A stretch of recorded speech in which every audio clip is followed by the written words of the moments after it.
Hello, my name is Rebecca Stallman, and I am a local environmental health specialist and personal advocate for equitable access to healthy foods. Thank you for inviting me to Central High School today to speak to or at your Parent-Teacher Association meeting. I'm here today to talk with you about food deserts, specifically here in Arkansas, and the impact they may have on the health of your children. So first I'd like to mention that food deserts and many of the concepts I'm about to discuss can affect a broad range of individuals, but today I will simply be focusing on their effects with children. Since I'm sure there are a few of you who have no clue what I'm talking about, let's start off by defining food deserts. So there's no true consistent definition of food deserts, but perhaps the most recognized are from the CDC, Centers for Disease Control and Prevention, and the USDA, United States Department of Agriculture. The CDC's working definition is a broader take on the concept. They define food deserts as areas that lack access to affordable fruits, vegetables, whole grains, low-fat milk, and other foods that make up the full range of a healthy diet. So under this definition, lack of access can be understood in many ways. So it could mean that there are no available stores nearby, or that none of the listed foods are offered at any of the available stores.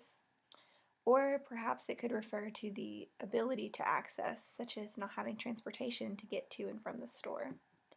And lastly, this could be interpreted to refer to financial needs, so having the money to purchase the listed items, assuming that they were available and that one could get to the store. So the USDA's definition offers a more narrow approach to defining the term food deserts, or in this case, low access communities. Under the USDA, these are communities where at least 500 people and or at least 33% of the population in an urban area, so like a city, reside more than 1 mile from a supermarket or large grocery store, or from rural areas, more like the country, more than 10 miles. So as you can see, these definitions approach the concept in very different ways, but at the root of both is the concept of limited access through various means to healthful foods. Another similarity to note in these definitions is the type of foods being discussed. So a food desert is not simply the absence of food options, but of healthy food options. So these definitions are specifically talking about stores that offer produce and nutrient-rich food options. So now that you have a basic idea of what food deserts are like, or what food deserts are, let's look into their prevalence. So how big of an issue is this? Well, first of all, the Arkansas Center for Health Improvement states that every county in Arkansas has food deserts, so it's certainly an issue that affects individuals across the state. But for a deeper look into prevalence, I've pulled this map from the USDA Food Environment Atlas, and this is based off of 2015 data. So this image in particular illustrates the number of people in a county living more than 1 mile from a supermarket or large grocery store if in an urban area, or more than 10 miles from a supermarket or large grocery store if in a rural area. So again, this is referencing that previously mentioned USDA definition. I've enlarged the map legend to make it a bit easier to see, but basically Pulaski County is leading in the number of people living in a food desert. In this area, there are more than 50,000 people living in a USDA-defined food desert. The rest of the state is better than Pulaski County, but the northwest, northeast, and central areas of the state are also pretty highly ranked, with many of these counties housing 5,001 to 50,000 individuals in food deserts. Since I mentioned at the beginning of this presentation that the talk will focus mostly on food deserts in children, I've also included this map. So this map was also pulled from the USDA Food Environment Atlas, and it is also based on 2015 data. So this map is similar to the last, but it shows specifically the number of children up to the age of 18 in a county living more than 1 mile from a supermarket or large grocery store if in an urban area, or more than 10 miles from a supermarket or large grocery store if in a rural area. So from this legend, we can see that Pulaski, Saline, and Garland County in central Arkansas, and Benton and Washington County in northwest Arkansas have the greatest number of children living in food deserts. In these areas, there are greater than 5,000 children in these environments, in these food desert environments in each of these counties. Again, northeast Arkansas has a cluster of higher related counties in the 1,001 to 5,000 range. So clearly we can see that this is an issue for many children across the state of Arkansas, but especially right here in our own neighborhood in Pulaski County. So what does this mean, and how are these areas of limited access possibly affecting the health of your children?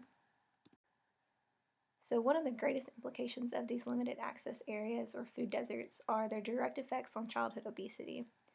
In fact, one article by Thompson et al. Reports that life in a food desert is associated with a higher body mass index among elementary school children. They also noted that these associations were strongest among children in urban areas, like Pulaski County, and that this data should be used to inform policy decisions. Another source from the Arkansas Center for Health Improvement states that studies about Arkansas's obesity epidemic have found that food deserts do have an influence on children's weight. In fact, they go on to claim that studies have shown that the prevalence of supermarkets moderately reduces the weight of low-income children, and conversely, the presence of fast food restaurants near schools actually increases obesity rates. In addition to affecting obesity rates, food deserts can be correlated with other diet-related diseases. So one article from PBS reports that some research has indicated that high food desert counties had rates of adult diabetes that were 5 points higher than low food desert places. While this is adult data, it does have implications for what the future may hold for children that grow up in these areas or possibly stay in these areas as adults. Additionally, an author from the Council for Family Health Education writes that food deserts are important because they are linked to diet-related diseases like diabetes, cancer, high blood pressure, cardiac arrest, and strokes. This author goes on to say that the importance of food deserts stands beyond the health status of children and adults, and that it also has implications for costs like healthcare costs and also productivity levels. And he specifically said that well-nourished kids, healthier kids, attend school regularly and achieve higher academic scores. So as you can see, there is a great importance in understanding the role of food deserts and their impacts on communities. So now let's discuss what we can do to fix this problem and protect children and adults from these adverse effects. So in an article by Kolb, he claims that food desert interventions really took off in 2010 under Michelle Obama's Let's Move campaign. He goes on to note that many of the interventions that came out of this campaign can be sorted into three main categories. So these categories are retail interventions, creating alternative distribution models, which essentially means coming up with new methods to get this food to individuals that need it, and also educational campaigns. So I'll briefly touch on each of these three categories as I offer up some potential solutions for reducing the effects of food deserts. So first are the retail interventions, and Kolb offers two examples of these models. So one could be from when local individuals invite, encourage, and sometimes even subsidize new retail ventures in previously neglected neighborhoods.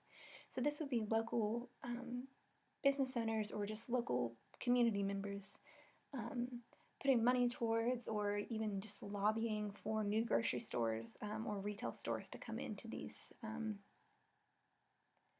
high need areas. Another option is a simpler approach through strategic placement in advertisement of healthier foods within existing stores. So this would be just strategic placement of healthful foods as well as increasing the advertisement for these options in stores that already exist among the community. So while these options could have valuable impacts on the community, the ability to implement them would greatly depend on the financial capability of the community and store owners. So another intervention approach is through alternative distribution models. And like I said, these are really just new methods for getting these foods out to the people that need them.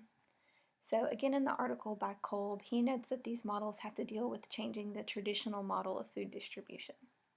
He gives the example that teaching residents how to grow their own healthy food where they live could really be could be a big impact. So this would be like creating a community garden. And the Centers for Disease Control and Prevention also state that establishing a community garden where participants share in the maintenance and products of the garden, as well as organizing local farmer markets, are two options for adding fresh and healthy options to the community. Finally, another article by Hellman, an author from phys.org, offers a unique approach to solving this problem through the use of mobile farmers markets, essentially a food truck that's a grocery store. So there have been many attempts for this concept, but this particular version is trying to take a very economic approach and will hopefully be more successful than its counterparts. The idea behind this particular truck is to offer a mobile resource for low-cost, healthful food options. Ideally, the owners would like to include options for programs like WIC and SNAP and other programs that help individuals cover the cost of groceries. These alternative distribution models offer a really wide range of feasibility. Really, it would be quite simple for a group such as yourselves to develop a community garden to increase available food sources. And perhaps the school could even support this initiative and allow it to be built on campus, which would be great because it would be a great way to get the students involved in learning how to eat healthfully and also to just take charge of their own health. So the final group of interventions pertains to education. So again, in the article by Kolb, he suggests that campaigns for teaching children how to select, prepare, and even grow healthy food could go a long way in reducing the impacts of food deserts. So additionally, he says that recent campaigns have started to discuss or to focus on teaching adults how to prepare healthier meals at home. So really trying to teach both the children and the adults how to live healthier lives. And this concept ties back to what I just mentioned about community gardening. Teaching children about their health and just individuals in general about their health and how to eat properly can make a big impact on their risk for obesity and just their overall health. And another article from PBS says that adding grocery stores just isn't enough. We also need good health education programs that teach the skills needed for buying and cooking healthy foods. And finally, in the previously mentioned article by Thompson et al., the authors state that school-based nutrition and physical activity programs suggest that the benefits of these interventions are large enough to offset the weight gain that is associated with living in a food desert.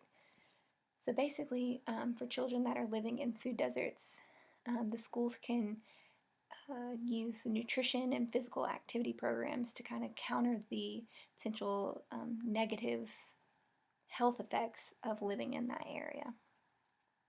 So overall, it seems that education initiatives consist of very simple designs, but still make a significant impact on health behaviors.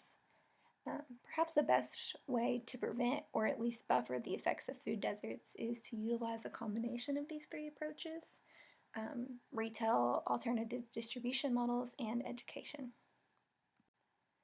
So in conclusion, and just to go back and summarize everything I just threw at you, food deserts are also known as low-access communities, and they have many definitions, but they are essentially areas with low access through various means to healthful food options.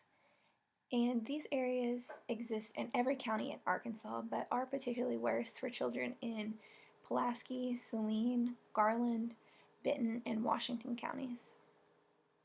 And food deserts often lead to negative health effects such as childhood obesity, or even more long-term effects, or which could lead to greater health problems like diabetes in the future, cardiac issues as well.